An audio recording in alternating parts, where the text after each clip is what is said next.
समय रैना, मुनव्वर, तन्मय भट्ट वाली लौट को लौट जाना चाहिए। हमारे हिंदुस्तान में तो फिट नहीं बैठते, ये नागालैंड जाए, वहां पर नंगे लोगों की इज्जत हो सकती है। एक ही बयान में कितने तरह के एरर्स हो सकते हैं, इसका उदाहरण आपको कॉमेडियन सुनील पाल के इस बयान में मिल जाएगा। वही सुनील पाल जो कभी अपनी कॉमिक टाइमिंग और पंचलाइंस के लिए जाने जाते थे। लोग उनके जोक्स पर हंसते थे, लेकिन आजकल जनाब कॉमेडी से ज्यादा दूसरों पर टिप्पणी करते नजर आते हैं। इस बयान में कितनी गलतियां हैं उस पर हम आएंगे, लेकिन पहले समझ लेते हैं कि ये पूरा मामला है क्या।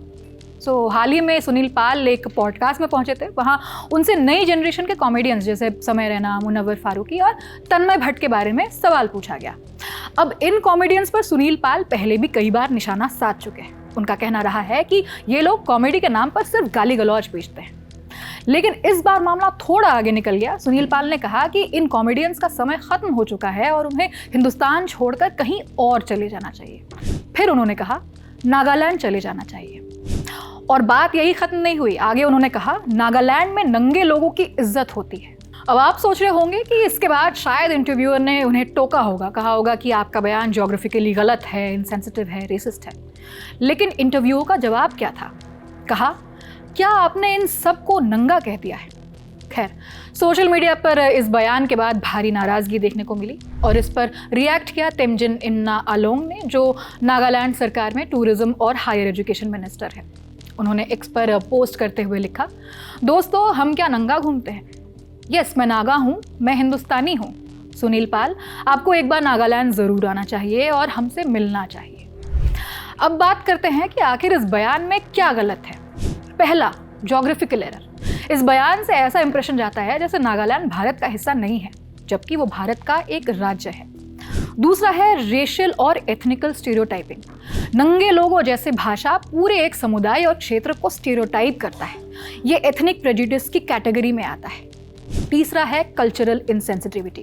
किसी क्षेत्र की संस्कृति, पहनावे या पहचान को मजाक की तरह इस्तेमाल करना कल्चरल डिसरिस्पेक्ट माना जाता है। चौथा है डीह्यूमनाइजिंग लैंग्वेज। किसी समुदाय को इंसल्टिंग लेवल से रेफर करना उन्हें कमतर या अनसिविलाइज दिखाने की कोशिश माना जाता है। पांचवा है अदरिंग या एलियनेशन एरर, यानी नॉर्थ ईस्ट को मेन स्ट्रीम इंडिया से अलग या आउटसाइडर की तरह पेश करना। छठा है लॉजिकल एरर या फॉल्स एसोसिएशन। कुछ कॉमेडियन से डिसएग्रीमेंट को पूरे राज्य का समुदाय से जोड़ देना लॉजिकली फ्लॉड आर्ग्यूमेंट है। किसी व्यक्ति के बिहेवियर का कनेक्शन किसी रीजन से नहीं होता है। और सातवां है सोशल रिस्पॉन्सिबिलिटी एरर।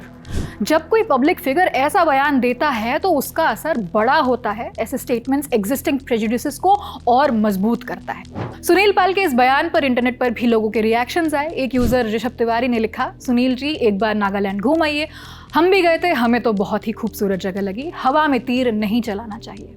वही दूसरे यूजर रुपेश ने लिखा, मेरे नॉर्थ ईस्ट के दोस्तों वो बस व्यूज पाने के लिए कुछ भी बोल रहे हैं।